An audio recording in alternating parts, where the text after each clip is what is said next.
할렐루야. 우리 금요일 새벽 기도의 자리에 나오신 여러분을 주님의 이름으로 환영하고 축복합니다.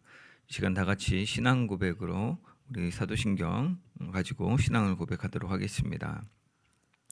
전능하사 천지를 만드신 하나님 아버지를 내가 믿사오며 그 외아들 우리 주 예수 그리스도를 믿사오니 이는 성령으로 잉태하사 동정녀 마리아에게 나시고 본디오 빌라도에게 고난을 받으사 십자가에 못 박혀 죽으시고 장사한 지 사흘 만에 죽은 자 가운데서 다시 살아나시며 하늘에 오르사 전능하신 하나님 우편에 앉아 계시다가 저리로서 산자와 죽은 자를 심판하러 오시리라.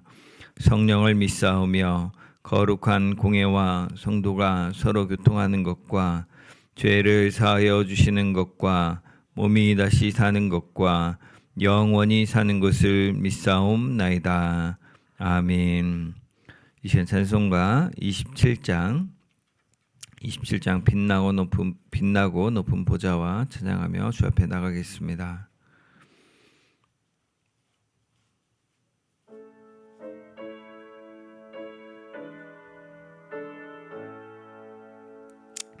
빛나고 높은 보좌와 그 위에 앉으신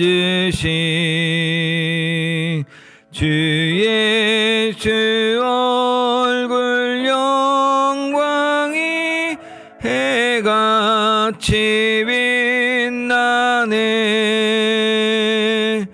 해같이 빛나네. 지극히 높은 위엄과 한없는 자비를 무천사 소리 앞하여 늘 찬송드리네. 늘 찬송드리네.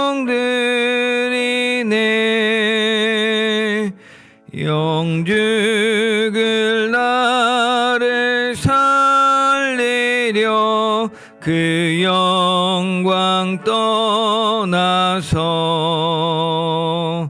그 부끄러운 십자가 날 위해 지셨네. 날 위해 지셨네. 이제 생명이 있음은 주님의 은혜요. 저 사망 권세 이기니 큰 기쁨 넘치네. 큰 기쁨 넘치네. 주님의 보좌에 있는데 전한 몸 이르러 그 영광 몸소배 내 기쁨 넘치리. 내 기쁨 넘치리.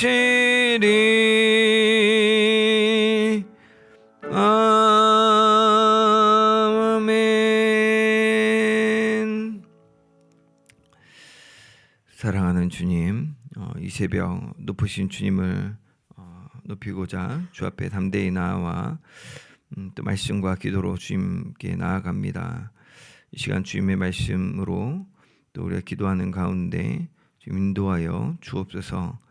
이 새벽 우리를 붙잡아 주셔서 주님의 생명으로 주님이 주시는 힘과 능력으로 또 주님의 사랑으로 살아나는 귀한 시간, 생명으로 나아가는 귀한 시간 되게 하여 주옵소서. 예수 그리스도의 이름으로 기도드립니다. 아멘. 오늘 함께 나눌 말씀은 요한계시록 1장입니다. 요한계시록 1장 이 말씀을 1절부터 20절까지 끝까지 같이 봉독하도록 하겠습니다. 같이 읽겠습니다. 예수 그리스도의 계시라. 이는 하나님이 그에게 주사 반드시 속히 일어날 일들을 그 종들에게 보이시려고 그의 천사를 그 종 요한에게 보내어 알게 하신 것이라.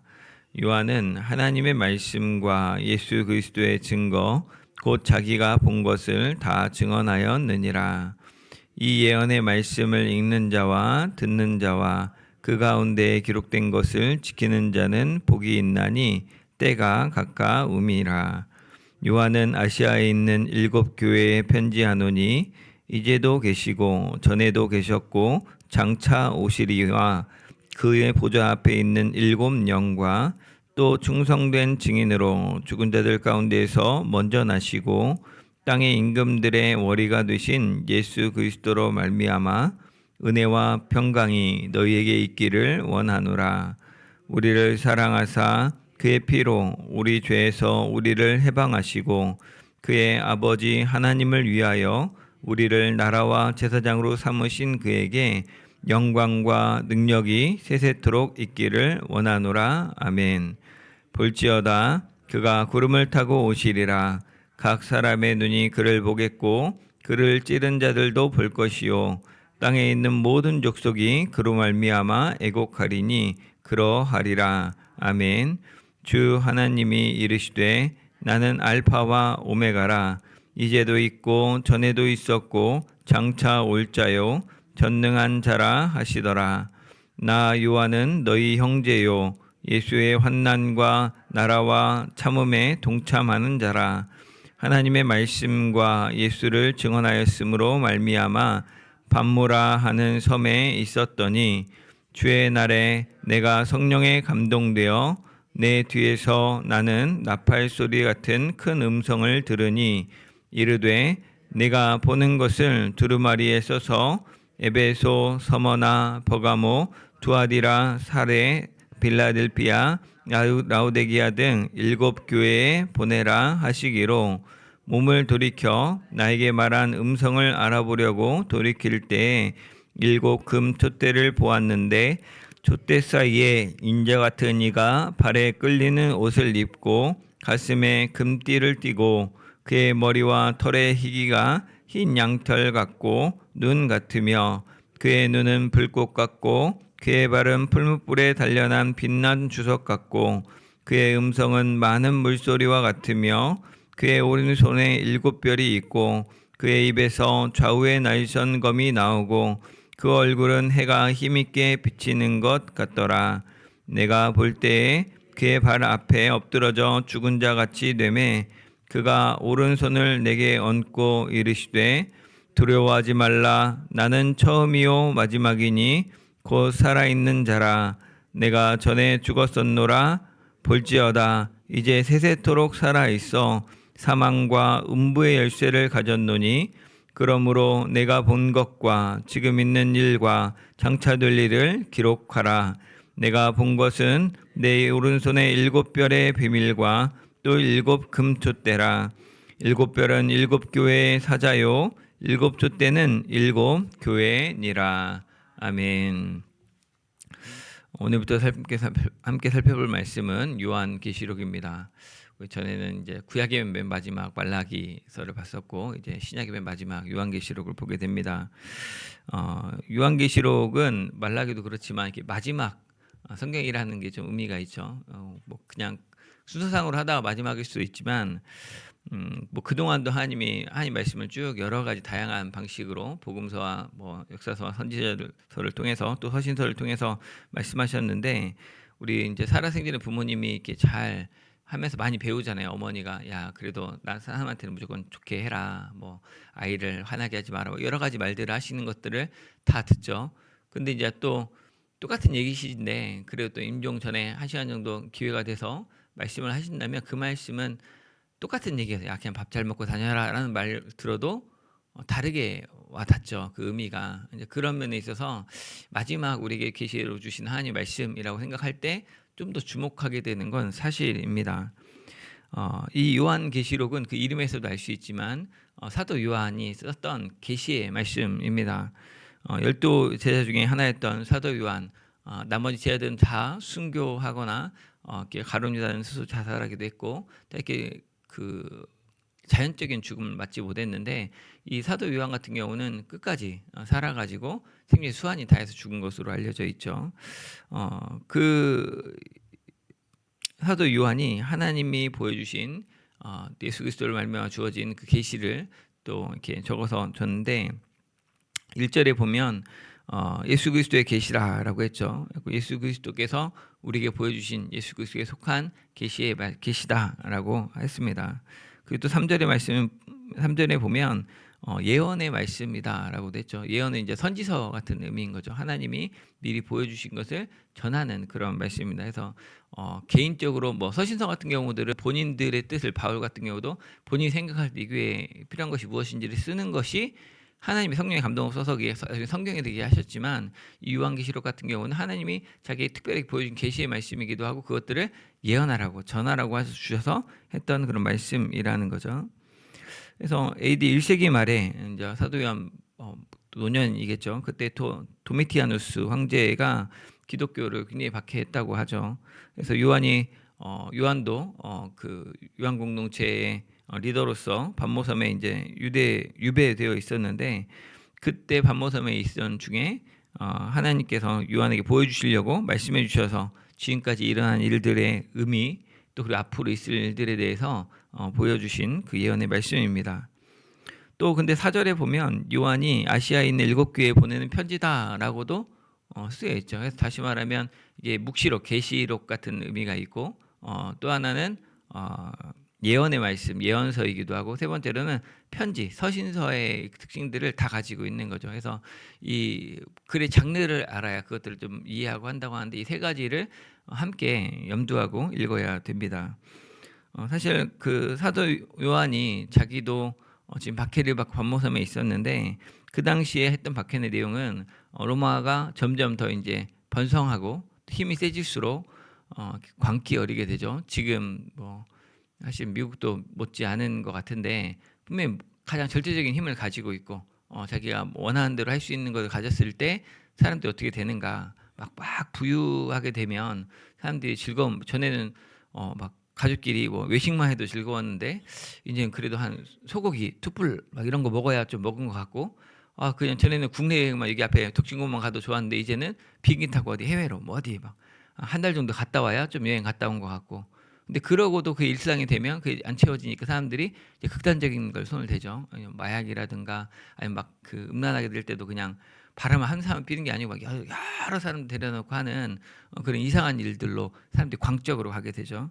근데 이때 로마 황제도 사실은 정상적인 게 아니라 자기가 신이라고 이제는 정치적인 이유 때문에 그 시작을 했지만, 이제는 그것들이 이제 이념화되면서 이제는 로마 황제를 신으로 섬기는 게 당연시 되었고, 그 가운데 하나님만 섬긴다고 하는, 또 예수 그리스도를 주라 고백하는 이 그리스도인들은 이제 뭔가 국가의 반세력 국가, 반국가 세력 같은 그런 존재로 여김 받아서 많이 박해를 받았죠. 이런 상황에서 하나님께서 이제 그 신자들을 향해서, 또 그리고 유배당하고 있는 그 요한에게 실제로 인내해라, 또 믿음을 가지고 이 상황들 견뎌라, 그리고 또 이것뿐만 아니라 힘들지만 참고 버텨라, 그래 좀 더 참아라, 이렇게만 하는 게 아니라 실제로 이 세상이 어떤 세상이고 앞으로 어떻게 될 것인지를 보여주시면서, 사실 신자로 하여금 이 어려운 시대를 이겨나갈 수 있게 그 저천국의 소망을 가지고, 또 하나님이 하실 일들에 대해서 이해를 해가지고, 영적인 흐름의 이해를 가지고 이 세계가 어떻게 구성되어 있고 어떻게 살아야 되는지를 알게 하려고 주신 말씀이 이 요한계시록이라고 할 수 있겠습니다.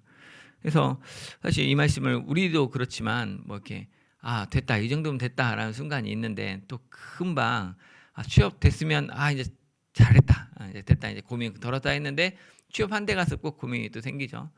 자녀가 이렇게 결혼을 하면 이제 제가 시켰으니까 이제 다 끝났다라고 생각을 했는데, 이제 그 밑에 아기 낳는 일이 문제고, 아기 낳으면 또 키우는 게 일이고, 키우면 또 얘를 학교를 또 보내는 게 일이고, 막 끝없는 계속 문제들이 생기죠. 그래서 그 가운데 우리가 원치 않는 경제적 위기나 아니면 이게 질병의 어려움이나 이런 것들을 감당하면 우리가 낙심되죠. 하나님이 살아계신데 전에 하나님 나한테 안 그러셨는데 지금은 왜 이럴까? 이게 언제까지 해야 이게 끝날까? 답답하고 어려움이 있다는 거죠.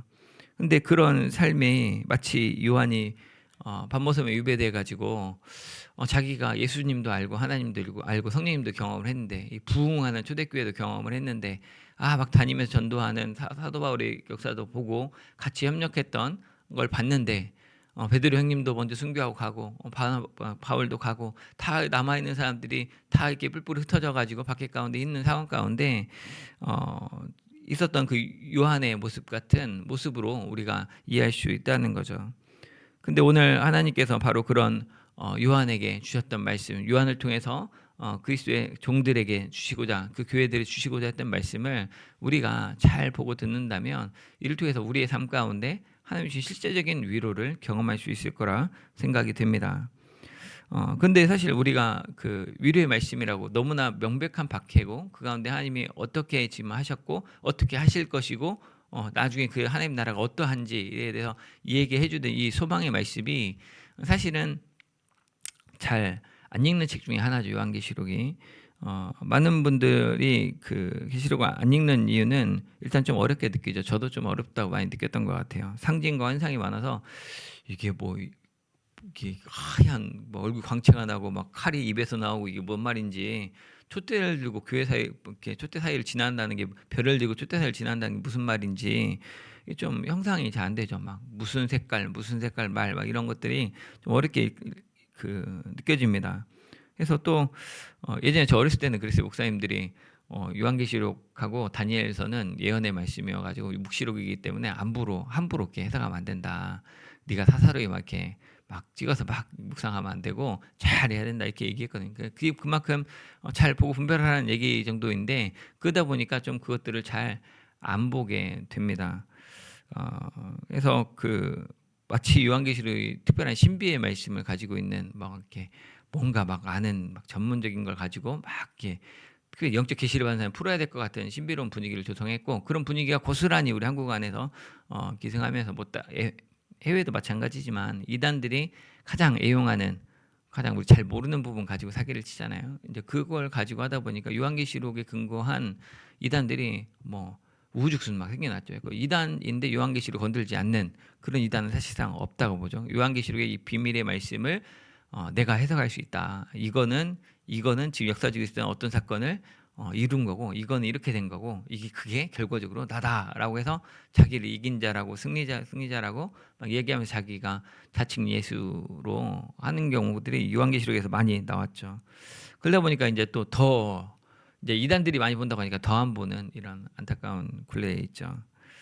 근데 사실 그 모든 성경은 하나님의 감동된 것으로 교훈과 책망과 바르게 함과 의로 교육하기에 유익하다 그랬잖아요. 그래서 하나님의 말씀은 신자들이 읽고 충분히 알 수 있는 책입니다. 그러라고 하나님이 계시의 말씀으로 기록으로 주신 거죠. 그래서 사실 아이들도 유치원 다니는 아이들도 읽을 수 있습니다. 읽고 물론 그 막 깊은 뜻을 다 알아가지고 역사적 사회적 문맥을 알고 뭐 이런 것도 해석하는 거는 당연히 모르겠죠. 하지만 그럼에도 불구하고 하나님의 말씀으로 대할 때 하나님이 신자들에게 주시는 계시잖아요. 계시. 처음에 쓰는 사람에게도 디스크립션 뭔가 암호화해서 줬다면 우리의 나중에 풀어 듣는 것도 하나님이 인크립션 해줘서 이걸 인크립션 해서 딱 우리가 암호처럼 이렇게 만들었다면 이걸 풀 수 있는 계시도 사실 하나님이 주셔야 되는 거죠. 그래서 우리가 성경 읽을 때 그렇지만 성경 공부할 때도 그렇고 말씀 들을 때도 그렇지만 하나님의 은혜를 구하죠. 하나님 우리가 이 시간 깨닫게 해주십시오. 주님 말씀해 주시면 제가 듣고 순종하겠습니다. 라고 읽으면 하나님이 이 부분의 기본적인 의미들은 충분히 맥락들을 이해할 수 있게 하신다는 거죠. 우리 개역개정 성경이 좀 어렵기도 합니다. 그래서 곧 개정판이 나온다고도 하는데 근데 또 많은 사람들이 인정하는 게 뭐냐면 우리 신앙의 선배들 막 그 성경을 계속 읽었던 분들이 있어요. 저도 신대원 갈 때 이제 신대원 가지고 성경 공부 문제집을 가지고 공부해가지고 신대원에 갔는데 사실 원래 신대원 문제가 막 성경 문제가 막 어렵게 나오는데 나왔던 건 뭐냐면 성경을 오래 읽으면 많이 읽으면 다 알아지는 것들 성경을 한 30쪽 했다. 그러면 다 알아지는 것들 이런 문제를 낸 거예요. 근데 이게 에스겔 말씀인지 이게 뭐 다니엘 말씀인지 토시를 갖고 구분하려고 하면 어렵잖아요. 근데 그런 것들을 많이 읽으면 충분히 구분된다는 거죠. 그래서 계속 말씀을 읽고 읽으면 거기서 스스로 교정되고 말씀을 해석할 수 있는 능력들을 준다는 거죠. 그래서 이 어린아이도 아니면 초신자라도 성경에 있는 어떤 성경이든 읽어서는 안 되는 성경은 없습니다. 그리고 그것도 읽으면 처음에는 어려워 보이는데 이게 저 설교 준비할 때 처음 읽으면 이게 뭔 말이지? 막 문단도 나눠보고 막 여러 단어도 연구하고 하는데 결국에는 여러 번, 3번, 4번 읽으면 또 정말 어렵다면 다른 성경으로 또 같이 다른 번역본을 같이 읽으면 충분히 그 말씀 자체에서 그냥 막 전율입니다. 그리고 막 정말 깨달음이 있고 있으니 우리가 충분히 하나님 말씀에 구할 때 하나님이 우리에게 말씀하시는 그게 내가 원하는 1 더하기 1은 뭐예요? 이 정답을 구할 때 정답은 아닐지라도 하나님의 뜻이 우리에게 말씀하시는 뜻이 무엇인지 이 말씀을 통해서 내가 주신 감동들이 당연히 있다는 거죠. 그래서 말씀과 기도 외에는 말씀과 기도로 우리가 거룩해진다고 했는데 말씀을 피할 이유가 없다. 열심히 하나님께 은혜를 구하고 읽어서 은혜를 누렸으면 좋겠다는 생각이 듭니다. 그래서 이 요한계시록 말씀 이제 오늘부터 시작해서 뭐 한동안 또 하게 될 텐데 그 과정을 통해서 우리 성도님들도 요한계시록 말씀을 좀 더 두려워하지 말고 또 궁금한 거 있으면 물어보시고 해서 좀 같이 묵상해서 은혜를 누렸으면 좋겠습니다. 자, 오늘 읽은 1장은 사실 요한계시록의 첫 시작이죠. 1절부터 8절까지가 전체 요한계시록의 서론이라고 할 수 있습니다. 이게 지금 쓴 책이 어떤 책이고 이 계시가 누구에게서부터 누구에게 어떻게 전해지는지를 다 기록하고 있고 계시의 목적이 무엇이고 계시를 마주하는 사람들에게 어떤 유익이 있는지를 설명하고 또 이제 9절부터 20절까지는 처음으로 보였던 그 계시의 내용이었던 예수 그리스도께서 그 권세로 다스리고 계시는 모습을 환상 중에 보고 또 그걸 본 거에 대해서 하나님이 해석해 주는 그런 내용을 가지고 있습니다. 그래서 크게 두 부분으로 나눌 수 있겠는데요. 먼저 1절부터 8절까지 보면 그중에서 이제 1, 2절에 보면 이 계시를 가리켜서 아까 예수 그리스도의 계시라고 했죠. 근데 그 시작을 보면 하나님이 그에게 주셨다. 그러니까 하나님이 이 계시를 예수님에게는 주셨습니다. 그리고 그 계시의 내용을 예수님이 천사들을 천사를 통해 가지고 요한에게 알게 했죠. 그래서 하나님이 예수님에게는 계시를 그냥 줬고 예수님은 천사를 보내서 요한에게는 알아듣게 보여주신 것이고 또 그래서 그 요한이 그 종들이라고 해서 7교와 신자들에 해당할 텐데 그 신자들에게 전해 주도록 한 겁니다. 편지를 써서 그러니까 천사를 통해서 보여줘서 알게 된 것을 혼자 알고 있지 않고 전하도록 이런 구조로 되어 있습니다. 그래서 하나님이 예수님에게 예수님이 천사들에게 천사들이 요한에게 요한이 우리 성도들에게 신자들에게 주는 이런 다단계 이렇게 전달하고 이렇게 하는 구조를 가지고 있는데 하나님은 예수님한테 주셨고 예수님은 천사를 통해서 우리에게 알게 하셨고 우리에게 알게 하신 것을 전하게 하는 방식으로 이 말씀을 주셨다는 거죠. 근데 사실 이런 체계가 우리 모든 복음서가 다 비슷하죠. 근데 여기서는 특별히 이 계시의 말씀을 이렇게 자세하게 단계들을 정했고 그 계시의 내용은 뭐냐? 1절에 보면 반드시 속히 일어날 일들이라고 했죠. 반드시 속히 일어날 일들. 이거는 예수님이 오셔서 사역하시고 하셨던 말씀이기도 하겠고 또 구약에서 예고되었던 일들이기도 하겠고 그래서 회복될 하나님의 나라 또 앞으로 무너질 세상 권세들 또 하나님의 심판 이런 것들이 다 나와 있습니다. 그리고 또 2절에 보면 하나님의 말씀과 예수 그리스도의 증거라고도 말했죠. 이것들이 주신 계시의 내용이 되겠습니다. 그래서 3절에 보면 이 방금 주셨던 속히 일어날 꼭 될 일들 또 예수 그리스도의 증거했던 그 말씀들을 읽거나 듣거나 또 그 가운데 기록된 대로 지키는 자들은 다 복되다. 복되다. 하여튼 이게 지나기만 해도 거치기만 해도 그걸 읽기만 해도 다 복이 있다라고 이 계시의 내용을 아는 것 자체가 귀한 지식이었죠. 옛날에 보면 의술이 또는 어떤 막 무술 같은 것들이 아무한테나 안 알려주잖아요. 그걸 막 몰래 훔쳐서 갖고 도망가기도 하고 그걸 보기만 하면 그것도 지식이 가니까. 그래서 근데 이것들을 이 계시의 말씀이 사실은 계시라는 건 비밀스럽기 때문에 뭔가 그 관계 안에 계시를 주신 존재와 받은 사람 사이만 아는 건데, 근데 그것들을 또 이것들을 또 예언의 말씀으로 편지로 줬기 때문에 그것들을 보고 있고 듣는 자, 또 이제 그 다음에 그것대로 지키고 행하는 자는 그 말씀대로 되는 것들을 경험하게 될 거니까 참 복이 있다라고 표현한 것이죠.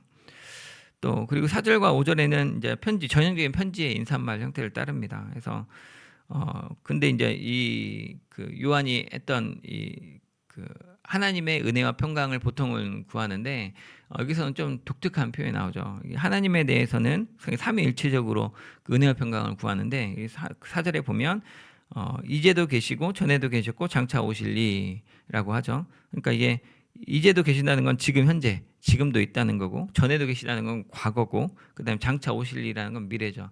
현재와 과거와 미래에 계시는 그분, 역사의 주관자이신 성부 하나님이 나오죠. 또 그 다음에는 하나님의 보좌 앞에 있는 일곱 영이라고 해서 성령을 가서 일곱 영이라고 또 이렇게 표현했죠. 성령 하나님에 대해서. 또 마지막 5절에는 충성된 증인이고 또 죽은 자들 가운데서 먼저 나신, 하시면 부활하신 땅의 임금들의 머리가 되신 만왕의 왕 되신 예수 그리스도라고 얘기하죠. 그래서 시간적으로 모든 역사 가운데 존재하셨던 하나님, 그리고 그 앞에서 함께 일하시는 성령님, 일곱 영이라고 성령님, 그리고 부활하셔서 예수 하나님의 하나님의 그 하시는 일에 충성의 증인 되신 예수 그리스도를 얘기하는 거죠. 그 삼위 하나님 언급하면서 그 세 분 하나님으로 말미암은 은혜와 평강이 너에게 있기를 원한다라고 문안 인사를 합니다. 그리고 그 5절부터 그 5절 하반절부터 6절까지 예수님에 대해서 또 이렇게 고백을 하죠. 우리를 사랑하사 그의 피로 우리 죄에서 우리를 해방하시고 하나님을 위해 우리를 나라와 제사장으로 삼으셨다. 예수님이 이런 일을 하셨다라고 다시 한번 고백합니다. 그래서 우리를 구원하신 예수님, 또 그 다음에 예수님 우리 구원해서 날 뭐 그냥 어떻게 잘해주려고 하느냐, 그것도 맞는데 그 뒤에 보면 우리를 그렇게 거룩하게 해서 하나님을 예배하게 하는 그 하나님의 통치와 또 하나님을 예배하는, 하나님 예배하게 하는 그런 존재로 세우셨다라고 이렇게 이야기하면서 그것들을 가지고 예수님께 영광과 능력이 세세기를 있기를 원합니다라고 하면서 하나님을 찬양하는 걸 볼 수 있습니다. 그리고 이제 오늘 본론으로 시작하는 그 주제로 7절에 보면 예수님이 구름 타고 오실 거다라고 하나님 나라가 회복되는 걸 얘기하죠. 이 구름 타고 오신다는 걸 우리가 우리 중심으로 읽기 때문에 구름을 타고 오신다, 구름 타고 우리한테 내려오신다라고 생각을 하는데, 이제 사실 이거 성경에 있다 보면 다니엘서 7장에 보면 인자가 구름 타고 하나님께 나아가는 모습이 나오거든요. 그 구절을 가지고 그 구절을 읽었던 구약성 바꿔 말하면 이 요한계시록이 그냥 혼자 막 계시 다 보서 쓴 게 아니고, 이 요한이 구약을 잘 알았겠죠. 뭐 스가랴서 에스겔서나 이런 것들을 그 아는 성경, 구약 성경이 바탕이 되어서 그것들을 말씀을 가지고 있었기 때문에 깨달아지고 보게 되고 쓸 수 있었던 그런 표현들이고, 그 표현들은 구약과 많이 연관되어 있습니다. 근데 여기서 구름 타고 오신다는 말 자체가 사실 구름 타고 오는 오게 되는 그곳 목적지가 나와 있지는 않죠. 그래서 우리는 우리 식대로 이걸 가지고 우리 가운데 재림하시는 하나님 예수님으로 이해를 했지만, 또 실제로 그 예수님도 올라가실 때 너희가 본 것처럼 오겠다라고 하셔서 다시 이 땅에 오셔서 이렇게 하시겠다 생각을 하는데, 근데 여기서 말하는 그 구름 타고 오신다는 것은 구름 타고 하나님에게로 오신다 했고, 하나님 앞에서 모든 통치권을 이양받기 위한 그 다니엘서 보면 이제 그런 하나님께로부터 모든 통치권을 이양받는 인자의 오심에 대해서 이야기를 하는데, 그 부분을 얘기한 거라는 거죠. 그래서 이것은 우리에게 내려오시는 게 아니고 사실 하나님께 나아가서 하나님 나라가 완성되는 걸, 하나님 나라가 회복되는 것을 의미하는 겁니다. 그래서 그 영광 중에 왕으로 임하시는 그 예수님에 대해서 이렇게 얘기를 하면서 각 사람이 자기 눈으로 볼 거다. 그러니까 이거는 서진 목사 말을 듣고 서진 목사가 그렇게 말하니까 그런가 보다라고 하는 상태가 아니라, 모든 사람이 자기의 눈으로 예수님이 지금 하나님 앞에 가시는구나, 이게 모든 하나님의 통치가 시작됐구나, 예수님이 진짜 왕으로 서시는구나, 이걸 다 각자의 눈으로 볼 거라는 거죠. 특히 그 보는데 예수님을 찔렀던 자들도 그것들을 볼 것이다. 찔렀던 자는 예수님 십자가에 죽도록 했던 자들이 예수님 박해하고 예수님을 미워하고 예수님 외면했던 자들을 가리키는 거겠죠. 그들도 예수님이 하나님으로 서시는 것을 진짜 통치자로 만왕의 왕으로 서시는 것을 볼 거다라고 이야기합니다. 그렇게 그것 때문에 말미암아서 땅에 있는 모든 족속은 그로 말미암아서 그 애곡 통곡할 거다라고 예수님이 그렇게 되니까 우리 뭐 좀 정치적 이해하기 좀 그렇지만 이게 민주당을 지지하느냐 국민의힘을 지지하느냐에 따라서 그 기업들이 선택하잖아요. 미국도 보면 미국 공화당과 민주당 이렇게 어느 걸 지지할 건지 정치 후원금을 내는 걸 통해서 이렇게 줄을 서는데 그것들을 내가 한 대가 안 되면 이제 안타까운 통곡하는 일들이 생기죠. 좀 그런 표현이 아닌가 충분히 이해할 수 있을 거라 생각됩니다. 그래서 그렇게 하게 될 거라고 맨 마지막에 그러하리라 반드시 꼭 그렇게 됩니다라고 다시 한 번 더 이야기를 한 거죠. 그리고 나서는 이제 이 말씀을 하시는 하나님에 대한 자기 선언이 나오죠. 나는 알파와 오메가다. 알파, 베타, 감마, 오메가 이렇게 쭉 해가지고 그게 알파벳 ABCD 같은 거죠 헬라어에. 그래서 첫 글자가 알파고 끝 글자가 오메가인데 나는 알파와 오메가다. 난 처음이고 마지막이다. 이거는 난 처음에 내가 천지를 창조했다. 내 마음대로 살아. 근데 내 마지막에는 와가지고 숙제 잘했니 뭐든지 검사해보고 심판할 거야. 라는 의미로 오해를 하는데 그게 아니고 알파와 오메가라는 얘기는 시작부터 끝까지 전부 다라는 겁니다. 내가 A부터 Z다, 토지다라고 했던 건 난 처음부터 끝까지 전부 다이다 라고 표현하는 겁니다. 그 내 안에 포함되어 있는 겁니다. 그래서 그렇기 때문에 이제도 있고 전에도 있었고 장차 올 자다. 아까 나왔던 똑같은 표현 다시 나왔죠. 현재에도 과거에도 앞으로 미래에도 계실 전능하신 분이다라고 모든 역사를 주관하는 분이다라고 자기를 드러내십니다. 이제 두 번째 단락에 이제 실체적인 본론에 사도 요한이 이제 봤던 그 내용들을 보면 9절에서 요한이 자기에 대해서 계시를 받았던 상황에 대해서 이야기하죠. 그리고 10절, 11절에서 하나님의 음성으로 이 소아시아 7교회에게 편지를 보내라라고 들었다고 처음에는 지금 아까 7교회에 편지한다고 했는데 왜 그 편지를 보내게 됐는지 하나님이 주셨던 계시의 말씀을 지금 담고 있는 거죠. 그래서 12절에 보면 하나님의 음성으로 이렇게 들었기 때문에 누가 나한테 편지 보내라고 누가 보내지 이렇게 돌아본 거죠. 그래서 그 소리 나는 곳을 고개를 돌렸는데 그러면서 갑자기 이제 환상이 쫙 펼쳐진 거죠. 7개의 촛대가 서 있는데 7 촛대 사이를 이 예수님이 이렇게 별들을 가지고 지나다니는 그런 모습을 본 거죠. 인자 같은 이라고 했는데 예수님을 가리키죠. 그래서 이 13절부터 16절까지 그 예수님의 용모가 쭉 나왔습니다. 이게 문자 그대로 읽으면 이게 이상한 그림이 되기도 하고 실제 막 신대원 입시 준비할 때는 그걸 다 그려가지고 외워야 되니까 이렇게 했던 기억이 나는데 일단 13절에 보면 발에 끌리는 옷을 입고 가슴에 금띠를 떴다고 하죠. 그 발에 끌리는 옷을 입었다는 거는 제사장 복장을 떠올리게 하죠. 그래서 이렇게 제사장들이 입었던 발목까지 오는 이걸 가지고 가니시는 제사장된 금띠를 둘렀다는 표현도 마찬가지고 제사장의 복장이죠. 하나님을 예배하고 사람들을 하나님께로 인도하는 그런 역할입니다. 또 14절에 보면 예수님의 머리카락과 털 얘기를 하는데 흰색이죠. 이 맞으면 옛날 무협 영화들 보면 막 백발의 도사들이 나오잖아요. 다 영주들은 막 이렇게 당주들은 막 백발의 도사인데 그 세월 오랜 시간의 경륜을 이야기하는 거죠. 그래서 또 순결을 상징하기도 하고 그런 하얀 머리칼과 털을 보여주는 겁니다. 그 예수님의 눈을 가리켜서는 불꽃 같은 눈이라고 하셨는데 불꽃 같다는 얘기는 그냥 막 눈이 빨개지고 무섭다는 이글이글거리는 싸움 잘하는 눈일 수도 있는데 여기서 보통 얘기하는 거는 그 모든 걸 다 아시는 다 보시는 통찰력과 온전한 심판할 수 있는 바른 공정함 이런 것들을 의미한다고 합니다. 또 15절에 보면 발 얘기를 하죠. 풀무불에 단련한 빛나는 주석 같은 발. 이 주석이라는 게 그 재련한 철을 얘기하는 거죠. 그래서 풀무불에 그 자꾸 이제 그 담금질 해가지고 단단한 발, 그러니까 하체가 튼튼한 거죠. 그래서 견고하고 흔들리지 않는 변함없으신 그런 예수님을 의미하고 또 예수님의 음성 얘기하죠. 목소리 얘기하죠. 많은 물소리 같다. 이렇게 많은 물소리가 물이 막 쏟아지는 소리.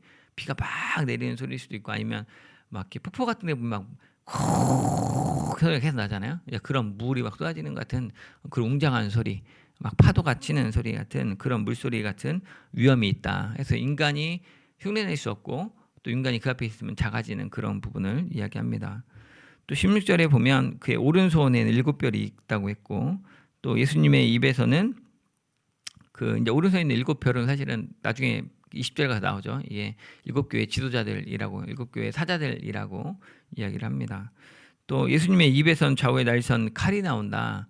이 히브리서 4장 말씀 떠오르게 하죠. 좌우의 날선 검으로 우리 영과 홍과 골수까지 쪼개기까지 한다라고 해서 그 하나님 말씀의 능력을 나타낸 거라고 할 수 있겠습니다. 그래서 그리고 예수님의 얼굴은 해같이 빛난다. 우리 많이 그림들이 있죠. 이렇게 막 아우라가 막 나오는, 광채가 나오는 그런 모습을 본 것 같습니다. 이런 예수님의 모습을 본 요한은 17절에 보면 그 발 앞에 엎드려져 죽은 자 같이 되었다. 예수님 봤으면 반가워야 되는데 너무 무서운 건데 하나님 만나서 죽나? 라고 두렵기도 하고 또 감당이 안 되니까 너무 힘들어서 엎드려서 죽은 자 같이 있었다라고 얘기하죠. 근데 이제 예수님이 그 엎드려져 있는 요한에게 와서 오른손으로 이렇게 요한을 딱 붙들고 두려워하지 마라라고 얘기하시죠. 그래서 다시 한 번 더 아까 8절에 나왔던 것처럼 나는 처음이요 마지막이니 곧 살아있는 자다. 또 죽어있는 것처럼 누워있지 마라. 내가 살아났지 않냐. 내가 세세토록 살아있다라고 말씀하십니다.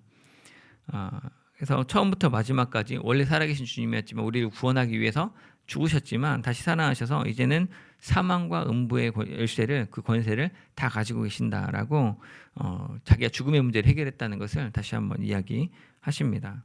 그리고 19절에 봤던 그 예수님 모습에 대한 환상과 지금 있는 일이라고 해서 이제 앞으로 2장과 3장에 있을 7교회에 대한 이야기들, 또 그리고 장차 될 일, 앞으로 될 그 4장 이후에 나오는 그 이야기들을 기록하라라고 명령하시죠.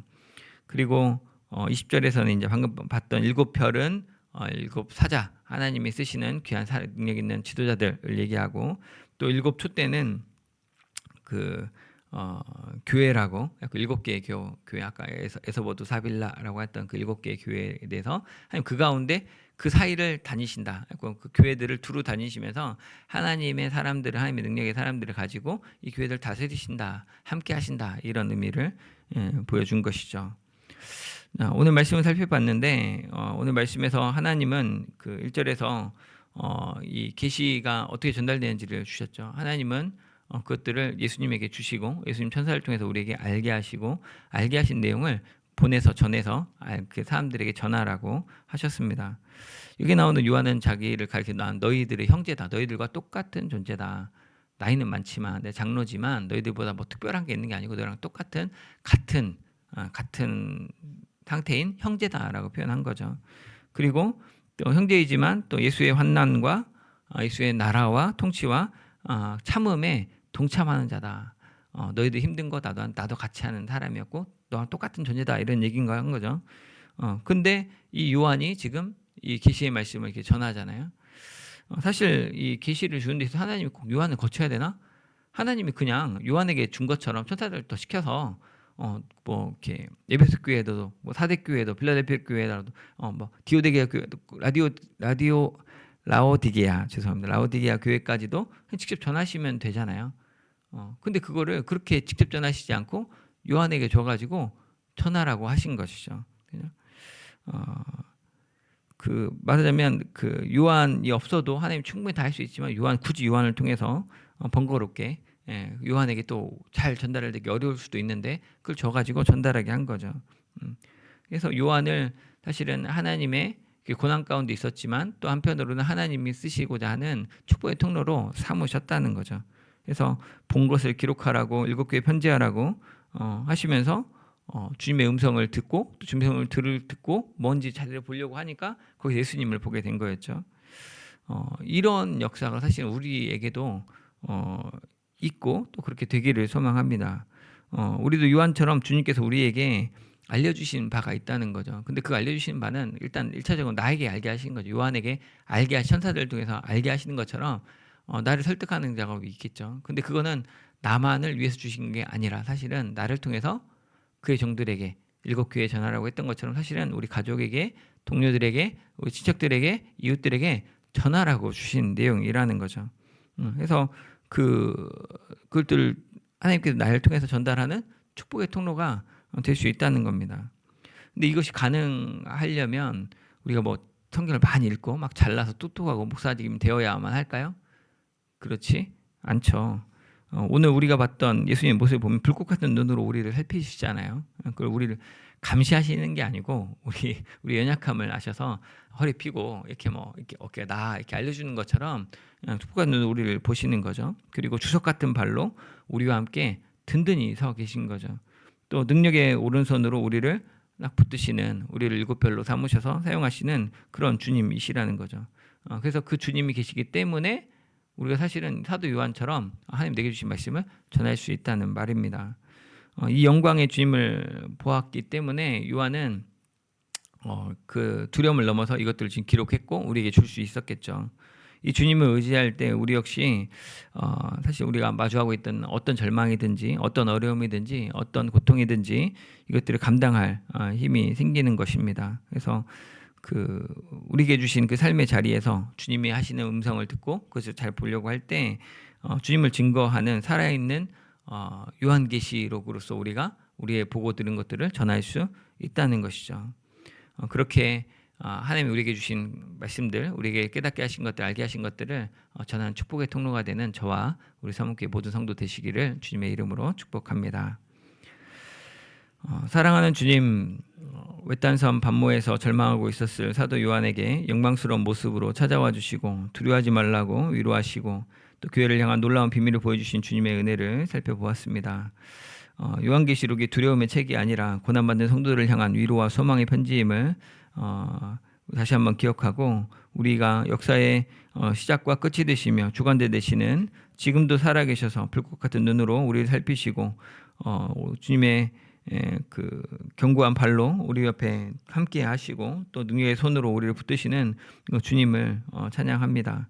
우리가 이 세상의 문제 앞에 거룩하신 주님 앞에 엎드려져 나는 그럴 만한 자격이 없다고 죽은 자 같이 될 때가 있는데 그런 때 우리를 붙드시고 위로하여 주셔서 우리가 우리 나를 붙드시는 두려워하지 말라 말씀하시는 역사의 주관대 되신다 스스로 보이시는 주님을 의지함으로 다시 일어서서 주님이 우리에게 주신 귀한 사명, 주님이 우리에게 주신 말씀 잘 듣고 그것들을 기록함으로 또 그것들을 전함으로 축복의 통로되는 정말 살아있는 요한계시록이 되는 저희 귀한 성도들 될 수 있도록 그런 제가 될 수 있도록 주님 도와 주옵소서. 주님 감사합니다. 예수님의 이름으로 기도드립니다.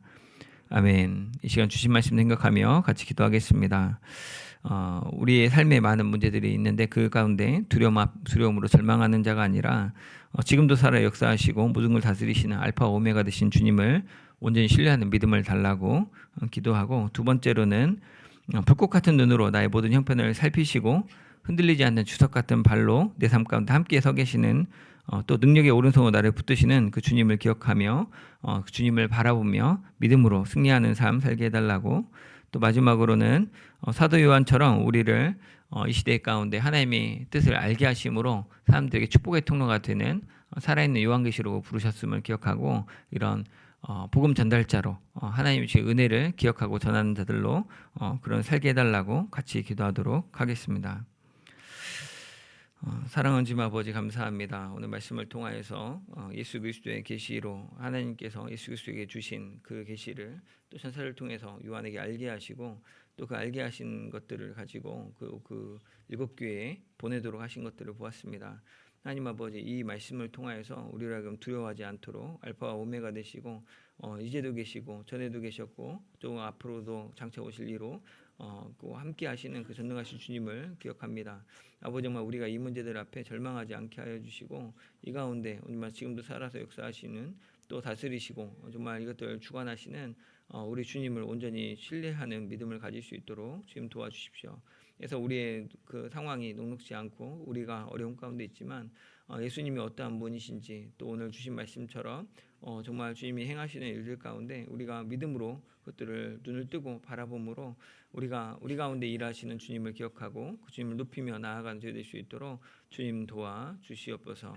아버지 정말 또한 주님께서 우리를 불꽃 같은 눈으로 우리의 모든 형편을 살피시는 것 또 흔들리지 않는 주석 같은 발로 내 삶 가운데 함께 서 계시는 것 기억하게 하여 주옵소서. 능력의 오른손으로 일곱 뼈를 가지고 운행하시는 모습 가운데 주님의 사람들을 통하여서 우리를 세우고 우리를 위하시고 우리를 위로하시고 온전케 하시는 것들을 믿음으로 보게 하여 주옵소서.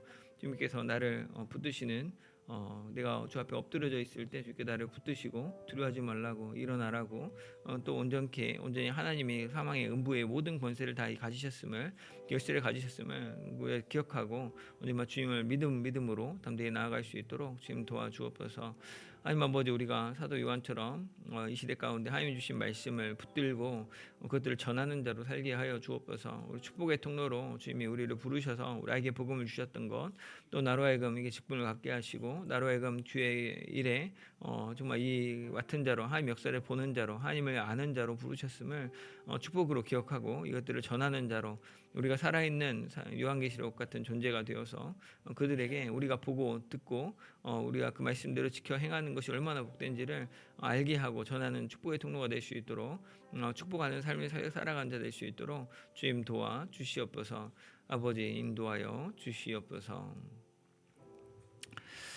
이 시간 한 번 더 기도하겠습니다. 화면 보시고 기도하겠습니다. 모든 성도들이 온전한 예배와 성장 있는 이 주일 성경 강좌 또 은혜를 실천하는 봉사에 힘써 참여할 수 있도록, 그래서 주 안에서 참된 기쁨과 평화를 누리게 해달라고 주일 사역을 위해서 기도해 주시고, 또한 우리 교육자들을 위해서 기도해 주십시오. 각 부서 사역들이 하나님의 뜻대로 온전히 잘 이루어질 수 있도록 영적 분별력과 담대함 주시라고, 또 그 사역들이 든든히 성장하고 부흥할 수 있도록, 또 교육자들의 그 건강과 또 영성을 위해서 가정을 지켜주셔서 온전히 사역에 전념할 수 있도록 주께서 은혜를 주시라고 기도해 주시고, 또 우리 새 가족들 위해서 기도하겠습니다. 우리 명단 보시면서 이름 불러주시면서 구원의 확신을 가지고 예수님 알고 교회에 잘 정착할 수 있도록 기도해 주시면 좋겠습니다. 그리고 오늘 저녁에 있을 금요 사경회를 위해서도 담임 목사님 또 참여한 우리 성도들 가운데 은혜를 주시라고 기도해 주시고, 그 외에 각자 자기 기도 제목 가지고 기도하시고 돌아가시기 바랍니다.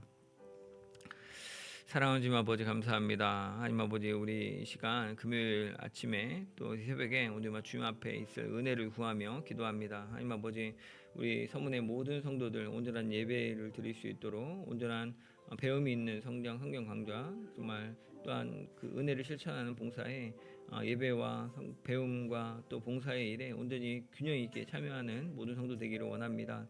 이를 통하여서 온전한 믿음으로 성장하게 하여 주시고, 온전한 믿음으로 행하여서 사람에게 실족하지 아니하고 또 사람에게 상처 주지 않는 온전히 이 세상에 소망이 되고 견고한 정말 믿음의 보루의 구원의 보루가 되는 제가 될 수 있도록 주님 도와주옵소서. 우리 안에 정말 주님 말씀으로 인한 주님 안에 주시는 성령의 감동으로 말미암은 기쁨과 평화를 누리게 하여 주옵소서. 예수 그리스도가 우리에게 주시고자 했던 구원의 실제적인 샬롬을 누릴 수 있게 하여 주시고, 이걸 통하여서 주의를 거룩하게 이 세상과 구별하여서 주 앞에 내어드림으로 인하여서 그 가운데 주와 그물 앞에 깊이 뿌리 내리고 그 가운데 깊은 은혜를 누릴 수 있도록 주님 도와 주시옵소서. 하나님 아버지, 정말 또한 기도합니다. 우리 사랑하는 사역자들이 있습니다. 담임 목사님과 우리 최영희 목사님, 박승원 목사님, 또 구성현 전사님, 이명철 전사님, 이재근 목사님, 이창준 목사님, 주님 은혜를 베풀어 주셔서 이들 오늘만 주께서 부르셔서 한 교회 가운데 충성하게 하셨는데, 이들까지 참 조화롭게 오늘 각자에게 주신 은사들을 통하여서 우리가 한 몸된 교회로 주님의 원하시는 그냥 사역 감당하는 저희 모든 사역들 될 수 있도록 주님 도와 주시옵소서. 정말 특별히 영육간의 강건함을 주셔서 성령 충만함으로 붙들어 주셔서 그 몸을 건강케 하여 주시고, 오늘 그 마음에 평화가 깨어지지 아니하고 주의 긍휼한 마음들을 그 마음에 가지고 예수님의 손과 발이 되어서 세상 가운데 이 사역 가운데 힘써 일하는 정말 수고하는 우리 교육들 낼 수 있도록 지금 도와주옵소서. 다른 일, 세상의 어떤 일로 또 가족의 어떤 일로 말미암아 마음 뺏기지 않도록 주께서 책임져 주시고, 오늘 이 주님께서 맡겨주신 사명에 온전히 충성하는 우리 귀한 사역들을 낼 수 있도록 주님 기름 부어 주옵소서. 하나님 아버지, 정말 또한 기도합니다. 우리 가운데 귀한 새 가족들 보내주신 것 감사합니다. 하나님 아버지, 우리 보내주신 이준혁, 안금신, 박정규, 강미경, 박한결, 박한영, 또 전바울, 이노건, 최경순, 김경순, 문경현, 전숙자, 이혜정, 이승현, 이옥정, 이소영, 이석연, 윤하영, 귀한 성도들 주님 붙잡아 주셔서 정말 주님께서 이 교회 가운데 일하여 주시고, 이들이 이 교회 가운데 하나님께서 원하시는, 하나님께서 알게 하시고 깨닫게 하시는 그 은혜를 누릴 수 있도록 주님 도와 주시옵소서. 하나님 아버지, 이 가운데 세 가지 교육을 마치고 수료한 이들도 있는데, 이제 각 부서에 또 각 봉사의 자리로 나아가서 힘써 배우고 또 힘써 교제하며 또 힘써 섬기는 삶을 살아가는 데들 될 수 있도록 우리 예수 그리스도의 몸된 교회로 깊이 녹아지고 함께 연합해서 힘써 이 일들을 감당할 수 있도록 주님 도와 주시옵소서. 하나님 아버지 정말 또한 기도합니다. 오늘 저녁에 또 금요 사경회로 모일 터인데 우리 사랑하는 담임 목사님 여건에 강건함을 주시고 오늘 그 말씀에 감동함을 주셔서 우리 귀한 배움을 통하여서 성장하기를 원하는 그 성도들에게 믿음의 귀한 자양분을 잘 공급하게 하여 주시고 그 가운데 오늘 하나님께서 원하시는 말씀과 기도와 찬양의 자리가 될 수 있도록 오늘 주 안에 깊이 뿌리 내리고 주 앞에 깊이 잠기는 은혜의 시간 될 수 있도록 우리 은혜를 베풀어 주시옵소서. 이 은혜를 사모함으로 나오는 귀한 중직자들과 아버지와 또한 귀한 성도들 귀한 청년들 주님 기억하여 주셔서 그 가운데 사모하는 은혜들을 온전히 베풀어 주시고 그 가운데 주님이 주시는 귀한 은혜와 힘과 능력을 경험할 수 있도록 주님 도와 주옵소서. 주님 아버지 정말 주님께서 어떠한 분이신지 많은 물소리 같은 주님의 음성을 오늘 잘 귀를 듣게 하여 주시고 정말 좌우의 날성검이 나와서 우리를 쪼개고 우리의 연약함들 우리 아픔들을 다 수술하고 언제만 그것들을 이기고 언제만 주의 것으로 언제만 거룩한 주의 자녀 삼으시는 것들을 볼 수 있도록 은혜를 누릴 수 있도록 주님 붙잡아 주시옵소서. 주님 감사합니다. 아버지